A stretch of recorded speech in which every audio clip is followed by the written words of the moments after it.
Previous class में क्या देखे थे? बेसिक इंट्रोडक्शन था और एक दो टूल्स बताया था ना मैं।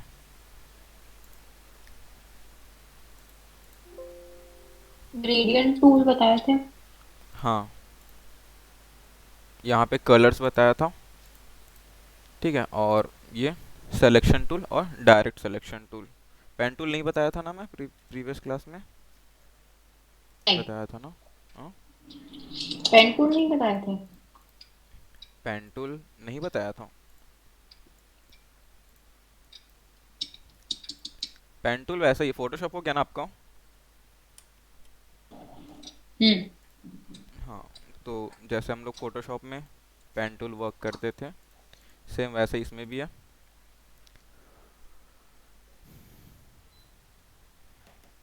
ठीक है, अगर इसको कर्व बनाना है तो फिर सिंपल दो पॉइंट लेंगे, ड्रैग करेंगे तो फिर ये एक कर्व बन जाएगा। और आगे वाले एंकर पॉइंट को अगर कंट्रोल करना तो ऑल्ट प्रेस करके, और पीछे वाले को करना तो फिर पीछे वाले को करना, एक सेकंड ना, पीछे वाले को करना तो फिर उसको भी ऑल्ट प्रेस करके हम लोग एडजस्ट कर सकते हैं। ठीक है, अगर आगे वाले एंकर पॉइंट को हटाना तो फिर ऑल्ट प्रेस करके इसमें क्लिक करूँगा तो फिर आगे वाला एंकर पॉइंट हट जाएगा। तो फिर से मैं फिर बना सकता हूँ। फिर से ऑल्ट प्रेस करूँगा, यहाँ पे क्लिक करूँगा एंकर पॉइंट पर, फिर हट गया। अब मैं फिर से इसको यहाँ से कुछ ऐसा, फिर मैं कुछ भी शेप इसमें बना सकता हूँ उसके बाद। ठीक है, अभी सिर्फ टूल्स बता रहा हूँ वैसे मैं ना, मतलब फर्स्ट क्लास में टूल्स वगैरह ही बस देखे थे। उसके बाद यहाँ पे एक होता है फिर, एक सेकेंड, ये कौन सा वर्जन है? 2020 ना। उसके बाद यहाँ पे कर्वेचर टूल होता है जो फोटोशॉप में रहता है, ये भी अलग से ही। यहाँ पे दो पॉइंट लेते हैं, ठीक है, और तीसरे पॉइंट से एक कर्व बना देता है ये। ठीक है, ये सिर्फ कर्व बनाने का ही काम करता है, बट इसका हम लोग यूज़ नहीं करते, फोटोशॉप में भी इसका यूज़ नहीं किए होगे, है ना। ये हम लोग सिर्फ कर्व बनाते जाता है ये। अगर ऐसा कुछ दो पॉइंट लिया, मैं तीसरे पॉइंट से कर्व बनाया, फिर यहाँ से कर्व बनाया, फिर बट इसमें का कर्व थोड़ा स्मूथ बनता है पेन टूल के कंपेयर में अगर देखें तो, है ना, क्योंकि ये सिर्फ कर्व पे ही वर्क करता है इसलिए। ठीक है, और यहाँ पे कलर का बताया था, फील का, और यहाँ पे ग्रेडियंट का। ग्रेडियंट में सेलेक्ट करूँगा तो फिर ये ग्रेडियंट ओपन हो जाएगा पैनल पे।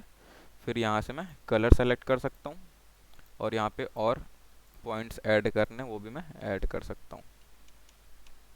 वैसे अगर सर्कल पे चाहिए और मुझे खुद का पॉइंट चाहिए तो फिर मैं यहाँ से ऐड कर सकता हूँ, फिर वहाँ पे जो भी शेप रहा है उसके अंदर पॉइंट ऐड करने का ऑप्शंस आ जाएगा। ठीक है, तो यहाँ तक देखे थे। और एक शेप टूल बताया था, है ना। रेक्टेंगल का एम होता है और इक्लिप्स का एल होता है, शॉर्टकट उसका। ठीक है, तो आज देखेंगे हम लोग शेप बिल्डर टूल। ठीक है, अब शेप बिल्डर टूल क्या होता है, यहाँ पे देखो शेप बिल्डर टूल है, इसका शॉर्टकट होता है शिफ्ट और एम। एम, हाँ, ठीक है, शिफ्ट प्रेस करके एम करेंगे तो एक शेप बिल्डर टूल आ जाएगा। जैसे कि मैं दो शेप ले रहा हूँ, ठीक है, जैसे पहला शेप ये हुआ, और दूसरा मैं एक कलर चेंज करके कोई मैं, ओके, ग्रेडियंट पे है अभी, इसको मैं नॉर्मल फिल में कर देता हूँ और इसका कलर चेंज कर देता हूँ मैं। ठीक है, और फिर से मैं एक ले लिया शेप और इसका भी मैं कलर चेंज कर दूंगा। अब मैं ड्रैग करके दोनों सेलेक्ट करूंगा। ठीक है, दोनों शेप सेलेक्ट हो गया।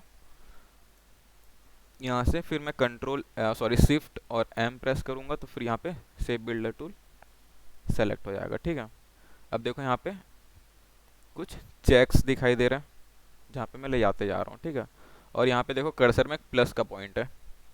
ठीक है, अगर मैं सिंपल इसको ड्रैग करूँगा तो ये दोनों शेप मर्ज हो जाएगा। ठीक है, ऐसा करके। अगर और भी शेप लेना है, जैसे कि मैं अगर और भी शेप लेते जा रहा हूँ,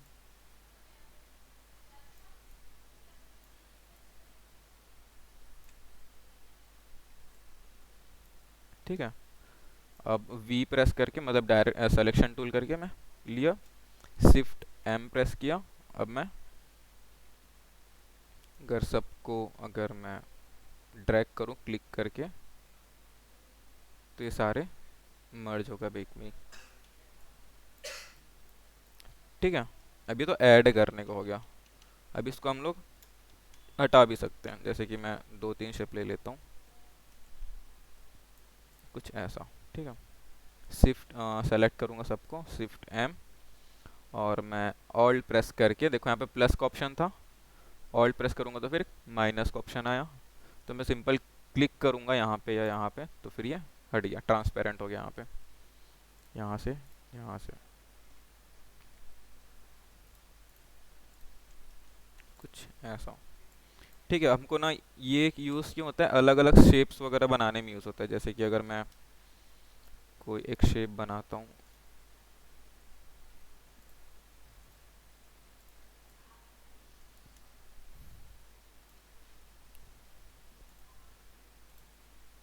कुछ ऐसा, और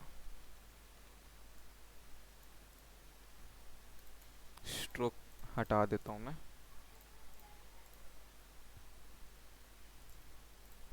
और कुछ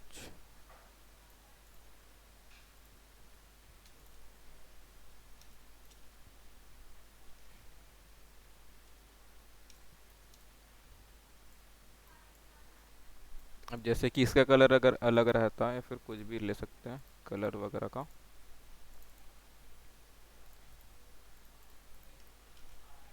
ठीक है, अब ये अलग अलग है।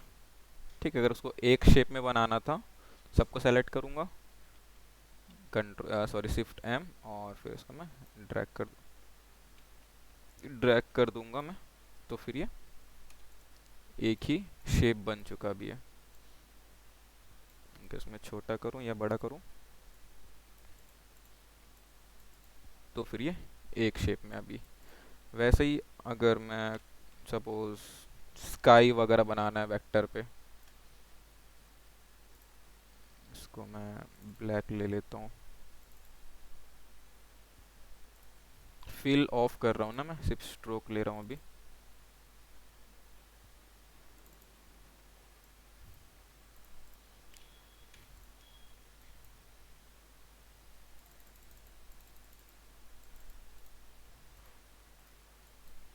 इसका साइज छोटा कर देता हूँ थोड़ा, एक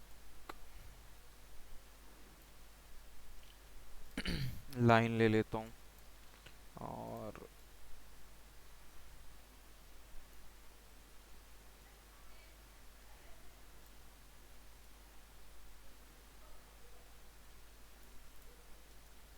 यहाँ पे कुछ ऐसा, और इधर पे भी।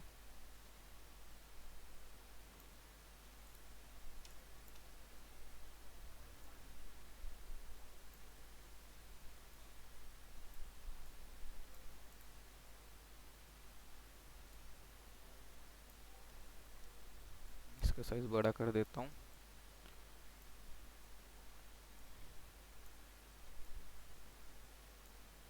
या फिर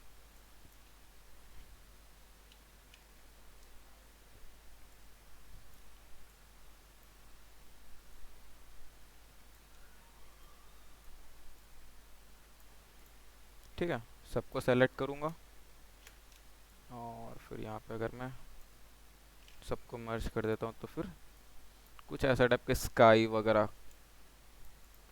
हम लोग कुछ भी इसमें बना सकते हैं। क्या किया मैं, जैसे रिंग लिया, ठीक है, शिफ्ट और एम प्रेस किया, और सबको मैं एक साथ पहले इतने को मर्ज करूँगा, तो ये मर्ज हो गया, यहाँ पे छूट रहा, तो फिर मैं फिर इसको भी मर्ज कर दिया। तो इससे हम लोग कोई भी शेप हम लोग बना सकते हैं।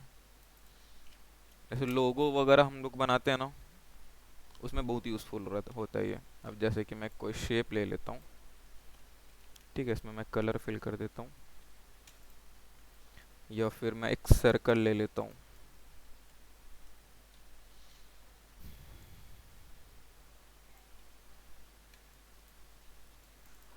इसमें मैं कोई कलर फिल किया और मैं फिर से एक सर्कल लेके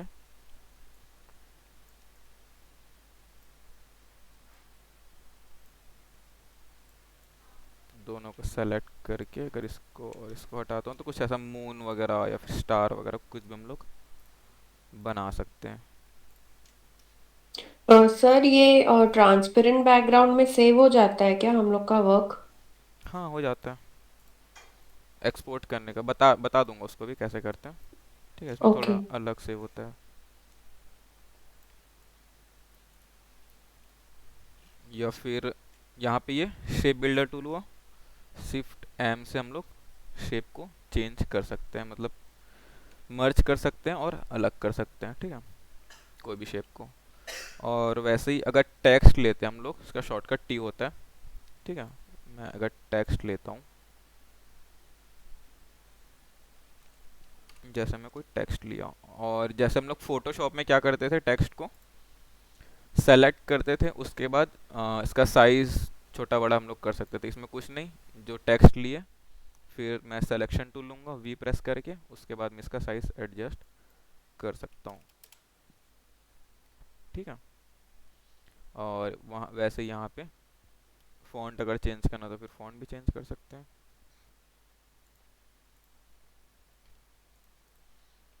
और इसमें अगर कलर फिल करना तो डायरेक्ट हम लोग कलर भी फिल कर सकते हैं। बस इसको सेलेक्ट करो और यहाँ पे स्ट्रोक या फिल जो भी देना है वो हम लोग दे सकते हैं, ठीक है। अब जैसे प्रॉपर्टीज़ में हम लोग चेंज करते थे, इसकी प्रॉपर्टीज़ ओपन नहीं है क्या, यहाँ से, ठीक है। हम लोग अगर टेक्स्ट मैं सेलेक्ट करूँगा तो टेक्स्ट के प्रॉपर्टीज़ ओपन हो जाएंगे यहाँ पे। यहाँ पे उसको अलाइन कर सकते हैं, जैसे फोटोशॉप में होता था, ठीक है। अगर लेफ्ट साइड से स्टार्ट करना तो लेफ्ट साइड से, सेंटर से करना तो सेंटर, राइट से करना तो फिर राइट। अगर पूरे पेज पे करना तो फिर ये मतलब जितना हम लोग सेलेक्ट करेंगे उतने में वो हो जाएगा। ये पूरे कैनवास पे अगर एडजस्ट करना, उसको अलाइन करना तो फिर वो हो जाएगा। देखो लेफ्ट साइड चले गया, ये सेंटर पे, अभी देखो यहाँ पे ये पूरे लेफ्ट में है, ठीक है, और ये बॉटम में आ गया, बट ये पूरे बॉटम में नहीं जा रहा है। ओके, इसका साइज मैं थोड़ा सा छोटा कर देता हूँ।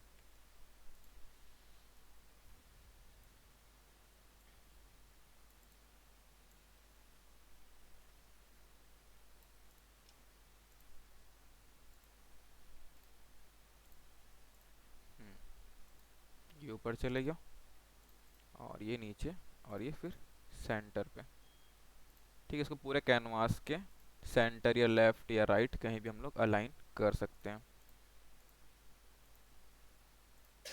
ठीक है।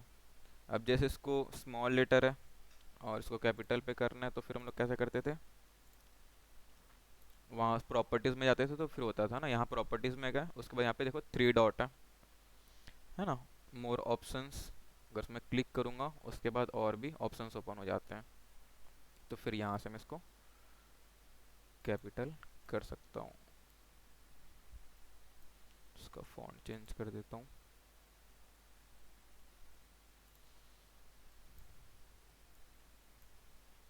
तो कैपिटल लेटर पे हो गया। क्या किया, मैं सेलेक्ट किया, प्रॉपर्टीज़ में जाऊँगा तो ये ऑप्शन ओपन होगा, फिर यहाँ पे थ्री डॉट पे जाऊँगा, मोर ऑप्शंस, तो और भी ऑप्शंस ओपन हो जाएंगे यहाँ पे, ठीक है।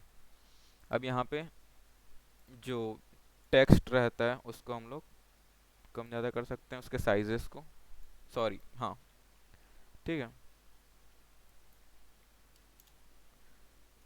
यहाँ पे जो वर्ड्स रहेंगे उसके साइजेस को कम ज़्यादा कर सकते हैं, स्पेस को। यहाँ पे जो सेंटेंस रहेंगे, पहला सेंटेंस दूसरा सेंटेंस, उसके साइजेस को, मतलब जो स्पेस रहता है दोनों के बीच, उसको कम ज़्यादा कर सकते हैं। और यहाँ से इसके फॉन्ट को हम लोग बड़ा छोटा कर सकते हैं, साइज़ को, ठीक है। तो ये टेक्स्ट हो जाता है। और वैसे यहाँ पे वर्ब टूल रहता है जिसमें फोटोशॉप में रहता है, फोटोशॉप में पढ़े होना है वर्ब करने का। फिर इसको मैं अपने अकॉर्डिंग ब्लेंड कर सकता हूँ। और फिर इसको अगर मैं एक बार सेलेक्ट करता हूँ, फिर यहाँ पे और ऑप्शंस आ जाते हैं, देखो ऊपर हॉरिजॉन्टल पे करना है तो हॉरिजॉन्टल में, बैंड करना है तो फिर बैंड करो, वर्टिकल पे और हॉरिजॉन्टल पे, दोनों पे।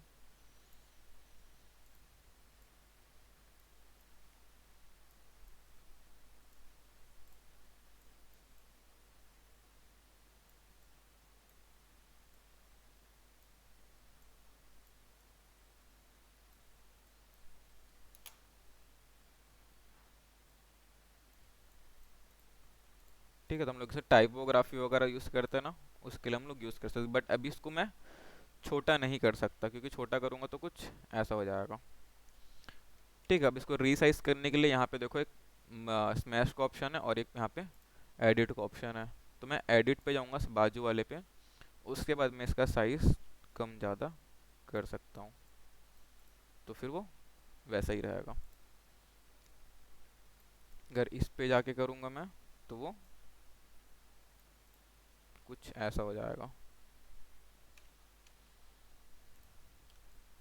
ठीक है, तो टेक्स्ट में ज़्यादा कुछ नहीं, बस इतना ही, मतलब ऐसा ही है कुछ जैसे फोटोशॉप में रहता है अलाइन करने का, और यहाँ से सेंटर से स्टार्ट करना, राइट से स्टार्ट करना, वही सब है। ठीक है, बट इसमें जैसे कि, हाँ मैं ये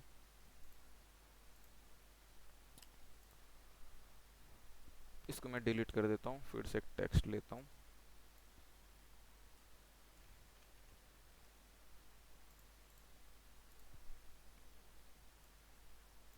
अब जैसे कि ये टेक्स्ट, ठीक है, फोटोशॉप में हम लोग क्या करते थे, टेक्स्ट को हम लोग इमेज पे कन्वर्ट कर सकते थे, उसको रास्टर करते फिर वो इमेज में कन्वर्ट हो जाता है। ठीक है, बट इसमें जो ये टेक्स्ट है, इसको मैं कलर चेंज कर देता हूँ। ठीक है, सेलेक्ट करूँगा। ठीक है, अब देखो अगर इस पे एक्स्ट्रा वर्क करना है हमें, इसको सिंपल मैं राइट क्लिक करूँगा, और जैसे मैं ये लेयर ओपन किया, यहाँ पे एक टेक्स्ट का लेयर है ना। देखो अगर मैं राइट क्लिक करता हूँ और यहाँ पे क्रिएट आउटलाइंस का ऑप्शन है। ठीक है, अगर मैं क्रिएट आउटलाइंस पे जाता हूँ, तो यहाँ पे देखो जो टेक्स्ट था वो एक ग्रुप बन चुका है। अब जैसे मैं इस ग्रुप को ओपन करता हूँ, तो देखो अलग अलग टेक्स्ट एक एक लेयर पे आ गया। अब ये टेक्स्ट नहीं है, ये बन चुका है एक शेप। ठीक है, ये अभी एक शेप बन चुका है, इस पर मैं कुछ भी चेंजेस कर सकता हूँ। अब मैं राइट क्लिक करूँगा, इसको मैं अनग्रुप कर दूंगा, क्योंकि अब मैं सेलेक्ट कर रहा हूँ तो सब एक साथ सेलेक्ट हो रहा है ना, कि ग्रुप में राइट क्लिक करके अनग्रुप करूँगा, तो फिर अब ये इंडिविजुअल सेलेक्ट हो जाएंगे। तो अब मैं इस पर कुछ भी चेंज कर सकता हूँ, डायरेक्ट सिलेक्शन टूल जाऊँगा, ए प्रेस करके। अब मैं इस पर अगर कुछ भी चेंज करना है, या फिर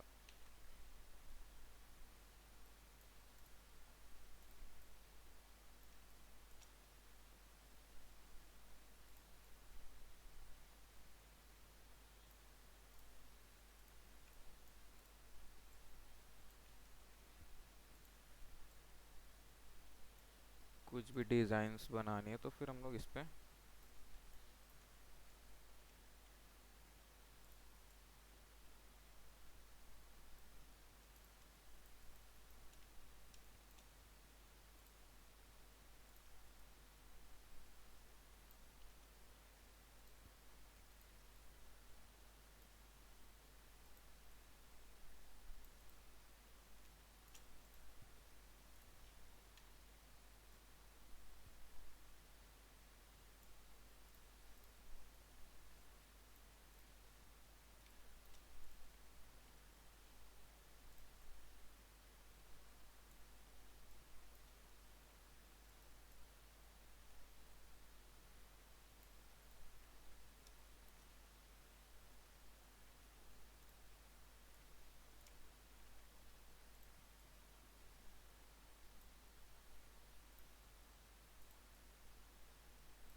पहले ही बेटर था।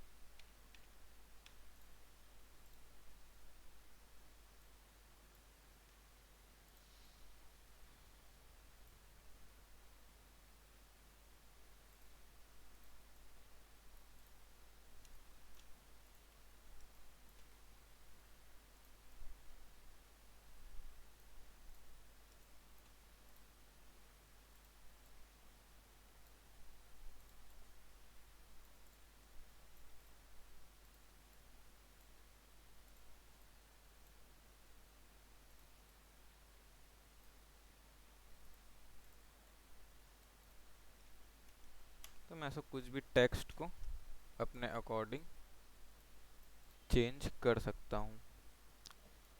ठीक है, फिर मैं कंट्रोल जी करूँगा तो फिर से एक ग्रुप में कन्वर्ट हो जाएगा। देखो इसको मैं अनग्रुप करता हूँ। अब जितने भी अगर ए प्रेस करता हूँ तो यहाँ पे पॉइंट्स आते हैं कर्व करने के लिए। अगर उसमें सारे को अगर मैं थोड़ा कर्व करना चाहूँ तो फिर मैं वो भी इसमें कर सकता हूँ।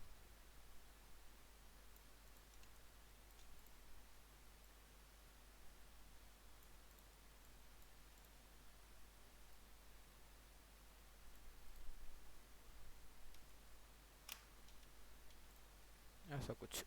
ठीक है, अगर इसमें स्ट्रोक देना तो इंडिविजुअल अभी अनग्रुप है तो मैं स्ट्रोक भी दे सकता हूँ अभी।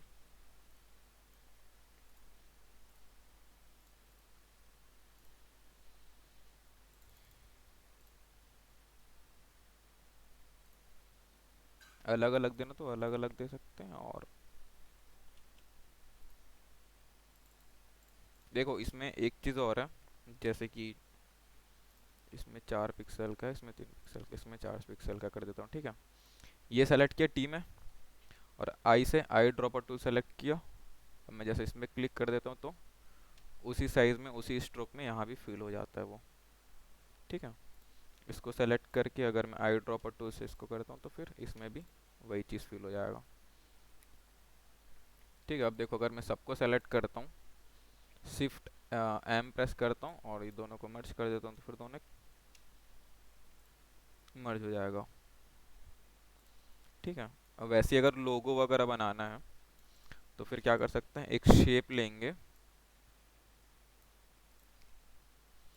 ठीक है, अगर उसमें फिर में कोई टेक्स्ट अगर देना है, सपोज आर ले लेता हूँ मैं। ठीक है, इसका साइज मैं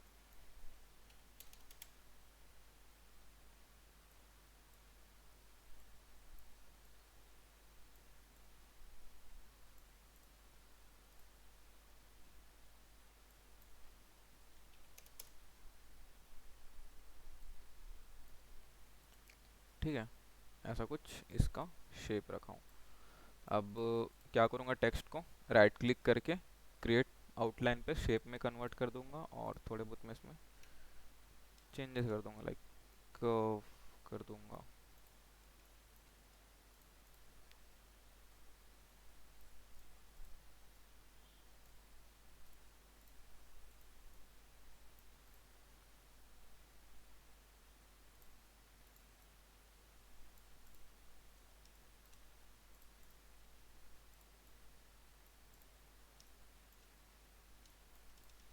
कुछ ऐसा।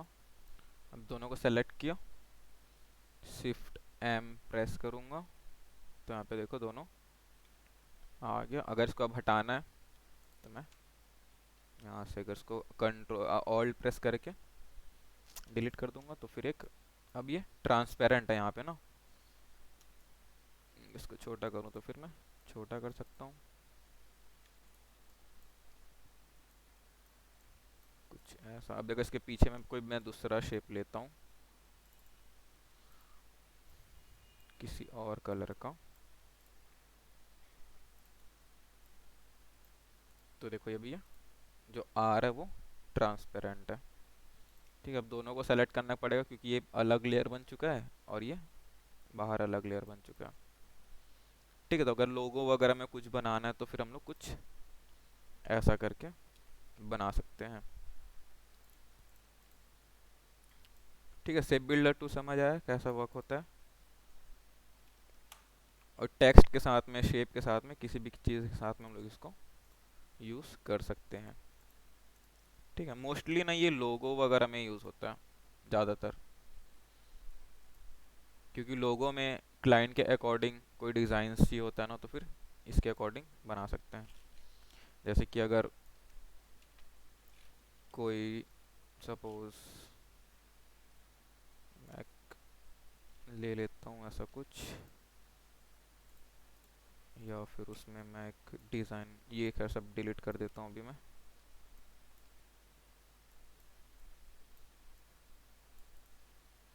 ठीक है, अब मैं पेन टूल से मैं कुछ बना लेता हूँ।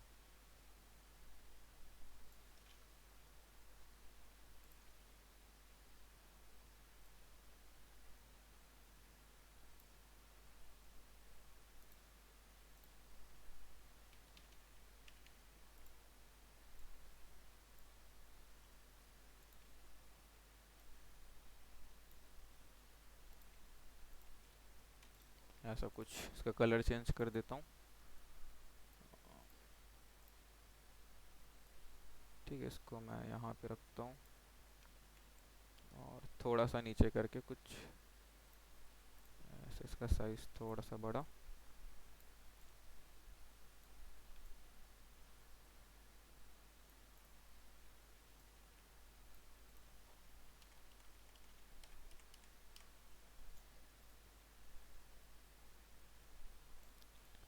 सेलेक्ट करूँगा, शिफ्ट एम, इसको हटाया, सॉरी हटा दिया इसको भी, और इसको तो कुछ ऐसा सा भी रेडी हो चुका है। जो बाहर के पोर्शन छूट जाते हैं उसको भी हम लोग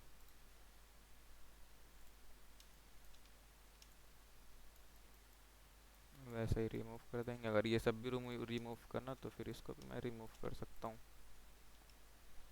तो फिर कुछ ऐसा, कुछ डिज़ाइंस रेडी करना है तो फिर हम लोग कर सकते हैं।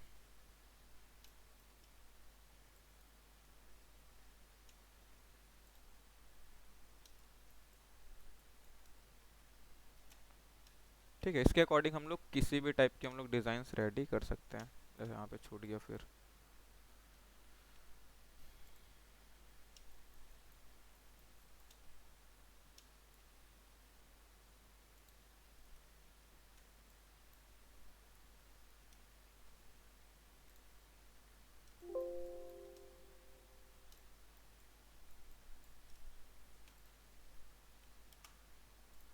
ठीक है, किसी भी टाइप के हम लोग डिज़ाइन से रेडी इसमें कर सकते हैं।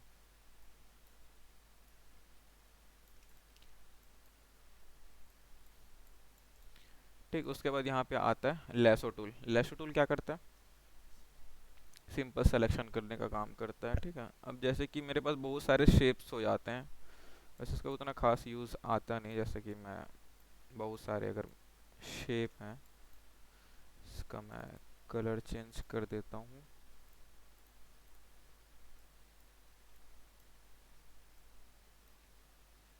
इसका मैं ग्रुप, अभी ग्रुप नहीं ना इसलिए अलग अलग वो हो रहा था। अगर मैं कंट्रोल जी करके ग्रुप करूँ तो फिर वो, अब यहाँ पे लेयर्स में जाके देखो तो एक ग्रुप बन चुका है।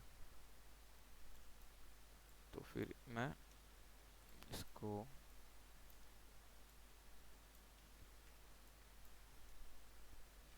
कंट्रोल जी, तो यहाँ पे लैसो टूल है। ठीक है, अगर मुझे कुछ भी इसमें इमेज इमेज पे वर्क नहीं करेगा ना, ये सिर्फ शेप पे वर्क करे। जो चीज़ हम लोग यहाँ बनाएंगे उस पर ही वर्क करेगा बस। वो जो बाहर से कुछ भी चीज़ इंपोर्ट कर रहा है ना, उस पर वो वर्क नहीं करेगा। हाँ, नहीं, उस पर लैशो टूल, हाँ फोटोशॉप में करता था। ये भी शेप पे वर्क करता है। तो जैसे कि अगर मुझे ये वाला पोर्शन सेलेक्ट करना तो फिर सिंपल ही सेलेक्ट हो गया।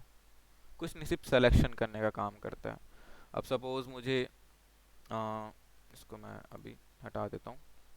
ये वाला आर जो है वो सेलेक्ट करना, और जो बीच वाला सर्कल है वो सेलेक्ट करना है। ठीक है, तो मैं कुछ नहीं, सिंपल इसको सेलेक्ट करूँगा और फिर ड्रैग कर, बस छोड़ना नहीं इसको। फिर अब दोनों सेलेक्ट हो गया। कुछ नहीं है, सिर्फ सिंपल इसमें सिलेक्शन करने का काम करता है। और इसमें मैजिक वैन टूल भी था बट इसमें दिख नहीं रहा। हम्म,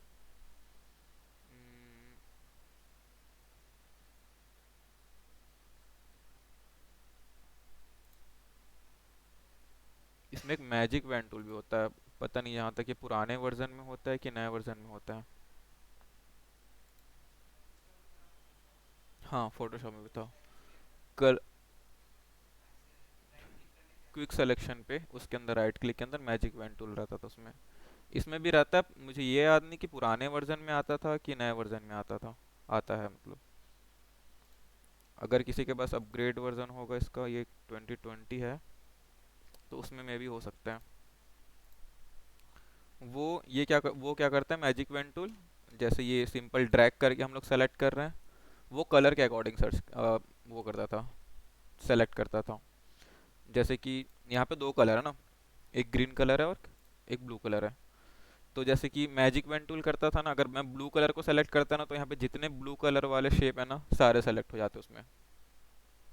ठीक है, वैसे ही अगर उस पे, अगर किसी के आपके में होगा तो देखना, अगर अपग्रेड वर्जन होगा तो, अगर उसमें अगर राइट क्लिक करते या फिर उसको लेफ्ट क्लिक होल्ड करके रखते तो वहाँ पे और ऑप्शंस ओपन, जैसे यहाँ पे ऑप्शंस ओपन हो रहा है ना, वैसे वहाँ पे ऑप्शंस ओपन हो जाता है। ठीक है, अब वो उसमें क्या कर सकते हैं, मतलब अभी मैं फील का बताया, जैसे कि फील में अगर ब्लू कलर है तो सारे ब्लू कलर सेलेक्ट हो जाएंगे। वैसे वहाँ पे स्ट्रोक का ऑप्शन होता है, वैसे अगर स्ट्रोक को सेलेक्ट करना है सारे, अगर जैसे ब्लैक कलर का स्ट्रोक है ना, तो वहाँ पे स्ट्रोक का ऑप्शन रहता है, सेकंड ऑप्शन स्ट्रोक का रहता है। अगर उस पर क्लिक करूंगा और जैसे ब्लैक स्ट्रोक यहाँ पे डला है, अगर अगर इस पे ब्लैक स्ट्रोक डाला होता और इस पे कुछ और कलर के स्ट्रोक डाला होता, तो अगर इसको सेलेक्ट करता हो तो सारे ब्लैक स्ट्रोक वाले जो शेप रहते हैं वो सेलेक्ट हो जाते हैं। ठीक है, वो मैजिक वैन टूल पे होता है बट इसमें दिख नहीं रहा कहाँ पे, यही साइड में रहता है, यहाँ पे मैजिक वैन रहता है और यहाँ पे लेसो रहता है। ठीक है,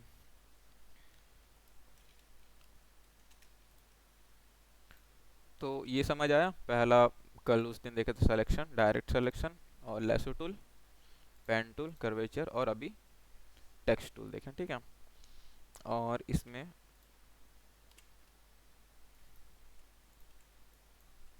मैं सब चीज़ डिलीट कर देता हूँ भी।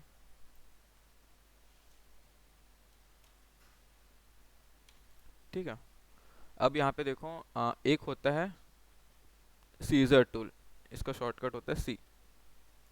हाँ ठीक है, और यहाँ पे राइट क्लिक करेंगे तो फिर इरेजर ओपन होता है। हाँ इसमें इरेजर बता देता हूँ आप लोगों को कैसे वर्क होता है पहले तो। जैसे कि कोई शेप है, तो हम लोग इरेजर यूज़ करते थे, है ना, इरेजर यूज़ करते थे तो नॉर्मल इरेज हो जाता था। अब जैसे कि अगर मैं इसमें स्ट्रोक दे देता हूँ तो ज़्यादा आप लोगों को क्लियर समझ आए।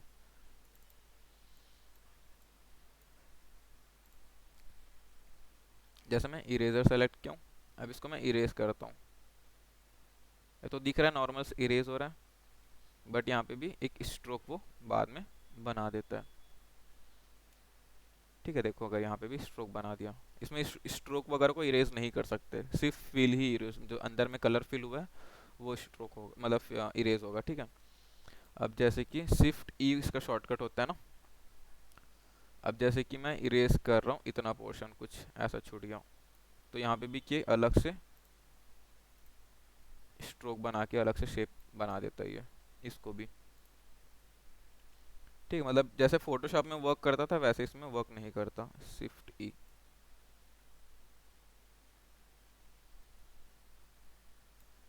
ठीक है, जितना भी छूटते जाएगा उसको अलग अलग ये शेप बनाते जाएगा।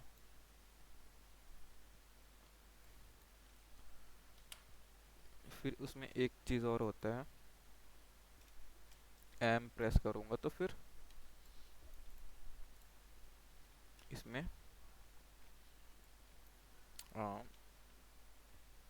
यहाँ पे सी प्रेस करूँगा तो फिर एक सीजर का ऑप्शन आ जाता है। ये क्या करता है बेसिकली, जो कोई भी शेप रहता है उसको कट करने का काम करता है ये। ठीक है, anchor point two anchor point ये कट करता है। जैसे यहाँ पे एंकर पॉइंट में मैं क्लिक किया, ठीक है, अब यहाँ पे दूसरे एंकर पॉइंट पे मैं क्लिक करूँगा तो ये बीच से अब ये ब्रेक हो चुका है अब ये। ठीक, कोई भी शेप को अगर कट करना है तो हम लोग उसको कट कर सकते हैं। वैसे ही अगर इसके जगह सर्कल रहता है एक, अगर उसको कट करना होता तो फिर सिंपल इसको सेलेक्ट करता, सी प्रेस करता, तो फिर यहाँ 4 एंकर पॉइंट दिख रहा है अब।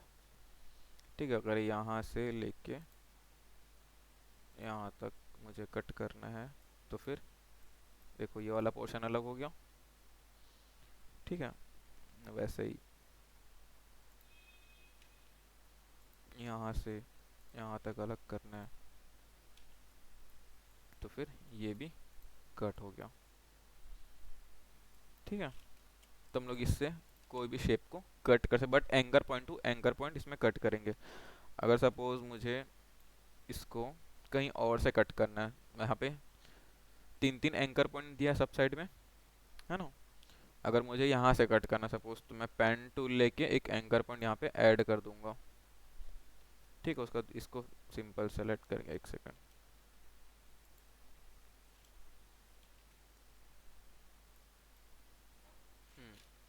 उसके बाद मैं यहाँ से सिंपल इसको कट करके यहाँ से मैं कट कर सकता हूँ, तो फिर यहाँ से कट हो गया। ठीक है, पेन टूल लेके उसमें एंकर पॉइंट ऐड कर देंगे तो फिर वो एंकर पॉइंट ऐड हो जाएगा उसमें। ठीक है, अब यहाँ जैसे कि ये सीजर टूल होता है, ठीक है, वहाँ पे एक सेकंड होता है स्लाइस टूल। सेम है लगभग दोनों, बट थोड़ा यूज अलग है। देखो इसमें शेप वगैरह कट करते हैं ना, इसमें भी शेप कट कर सकते हैं, बट इसमें मोस्टली इमेज कट करते हैं हम लोग यहाँ पे।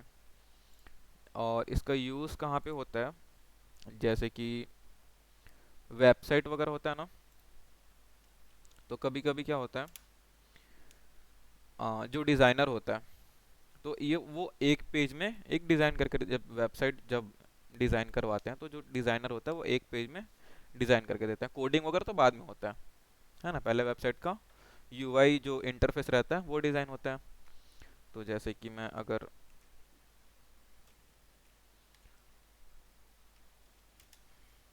एक इंटरफेस लेता हूँ कोई भी,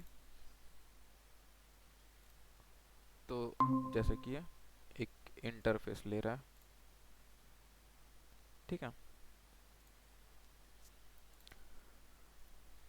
इसको कॉपी किया और यहाँ पे मैं पेस्ट कर देता हूँ।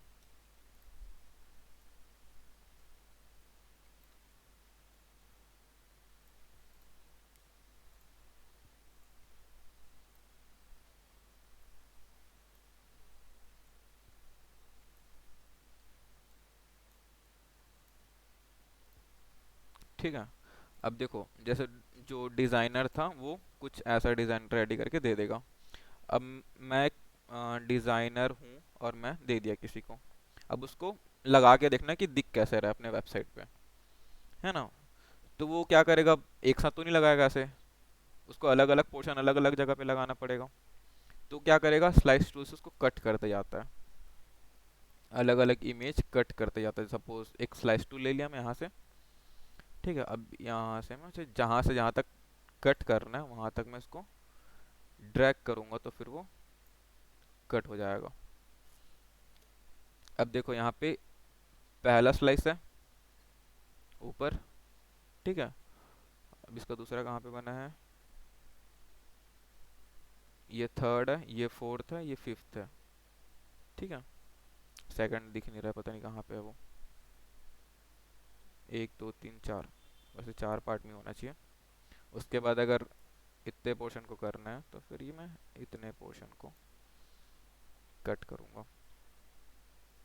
ठीक है, तो यहाँ पे देखो फिर से 1 2 3 ऐसा करके जितने पोर्शन को कट करते जाना इमेज के, उतने पोर्शन को मैं कट किया। ठीक है, तो अभी ये कैनवास बड़ा है तो फिर ये इस पोर्शन को भी वो सेलेक्ट कर ले रहा है। ठीक है, तो यहाँ पे कट हो गया।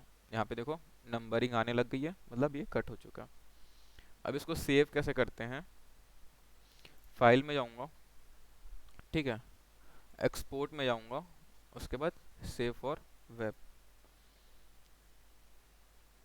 तो अगर मैं इसको फिट टू स्क्रीन करता हूँ तो ये फिट टू स्क्रीन हो गया। अब मैं अगर इसको जेपीजी या इसको मैं सेव करता हूँ कहीं पे, डेस्कटॉप में ही कर देता हूँ। ठीक है, मैं इसको सेव किया। तो अब यहाँ पे देखो, ये एक फोल्डर बना देता है ना, जहाँ से हम लोग सेव करते हैं ना, तो उसका एक फोल्डर बनाता है पर्टिकुलर, और उसके अंदर पे ये सेव होता है। जैसे कि मैं इतना पोर्शन कट किया, इतना पोर्शन मैं कट किया था, वो इतना पोर्शन हुआ, ये ब्लैंक है। और देखो ऊपर का भी ये सेलेक्ट कर लिया था, और मैं ये अलग से कट किया था। तो सारे अलग अलग कट करके एक फोल्डर वो बना देता है। ठीक है, इसमें मोस्टली इमेज कट करते हैं, वैसे शेप वगैरह भी कट कर सकते हैं इसमें, वैसा ही। ठीक है, अब इसको डिलीट करना है। तो मैं डिलीट कैसे करूँगा, इसे मैं राइट क्लिक करूँगा, स्लाइस सिलेक्शन टूल का ऑप्शन है एक। ठीक है, इसको मैं सिंपल सेलेक्ट करूँगा और डिलीट कर दूंगा। सबको सेलेक्ट करो, डिलीट कर दो। ठीक है, तो वो डिलीट हो जाएगा। ठीक है, इसमें ज़्यादा कुछ है नहीं वैसे। आप लोग को वेक्टर आर्ट बनाने तो आता है ना, किसको बताना पड़ेगा? आ जाता ना यहाँ ऑनलाइन वालों में वेक्टर आर्ट ये सब बनाना? वेक्टर का ओके। आता और है। बाकी लोगों को आता है। आता है ना? तो इसमें भी आपका वेक्टर आर्ट है, तो आपको इसमें वेक्टर आर्ट बनाना पड़ेगा, वैसे ही जिसमें फोटोशॉप में बनाते थे। ठीक है, अगर नहीं आता होगा तो बता दूंगा वैसे, बट सेम ही बनाना रहता है बस। इसमें क्या होता है, कलर फिल होते जाता है, तो अगर इसको ऑफ करोगे तो फिर नहीं होगा, बाद में हम लोग कलर फिल कर सकते हैं इसमें। बाकी सेम है उसमें। ठीक है, तो आज क्या क्या देखा हमने? यहाँ पे shape builder tool, text tool, slice tool और सीजर टूल। ठीक है, तो हम लोग अगर शेप टेक्स्ट को शेप में कन्वर्ट करना, तो सिंपल राइट क्लिक करके उसमें कर सकते हैं। आउटलाइन बनाना है तो फिर जैसे कि, एक सेकेंड, ये मैजिक वेन टूल है, सॉरी ये कहाँ से आया? जैसे ये इसका शॉर्टकट वाई दिखा रहा है, बता देता हूँ वाई है तो उसको भी। जैसे कि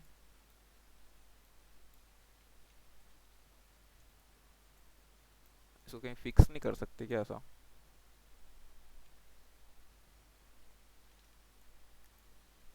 जैसे ही दो ब्लैक कलर है, दोनों को सेलेक्ट करके मैं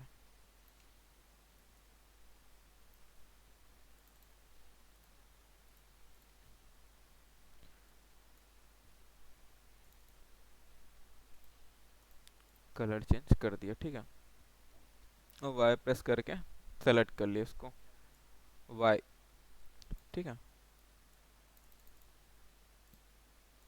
तो मैं अगर इसको सेलेक्ट करूँगा तो देखो ये भी सेलेक्ट हो गया, क्योंकि सेम कलर है। ब्लैक सेलेक्ट करूँगा तो ये भी ब्लैक सेलेक्ट हो जाएगा, सेम कलर वाले को सेलेक्ट कर लेता है वो। ठीक है, अगर इसमें डबल क्लिक करोगे तो फिर ये फिल वाला भी ऑप्शन ओपन है, तो फिल को कर रहा है।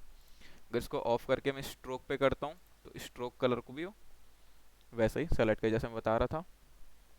ठीक है, और यहाँ पे ओपेसिटी वगैरह कम करना है वो भी कर सकते हैं हम लोग।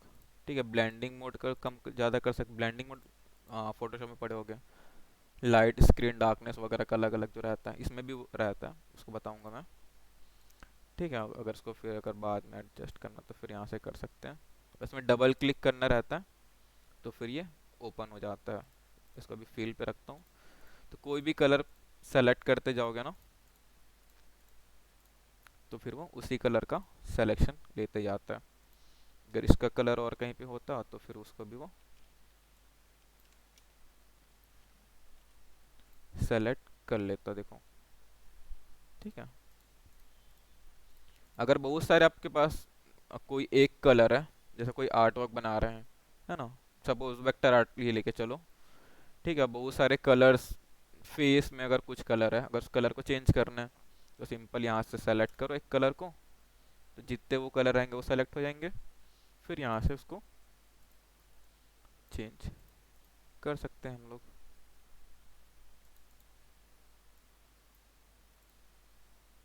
ठीक है, तो अगर कलर वगैरह बहुत सारे, अगर शेप्स वगैरह हमारे पास बन चुके हैं, सबका कलर एक साथ चेंज करना है, तो फिर ये टूल का यूज़ करते हैं।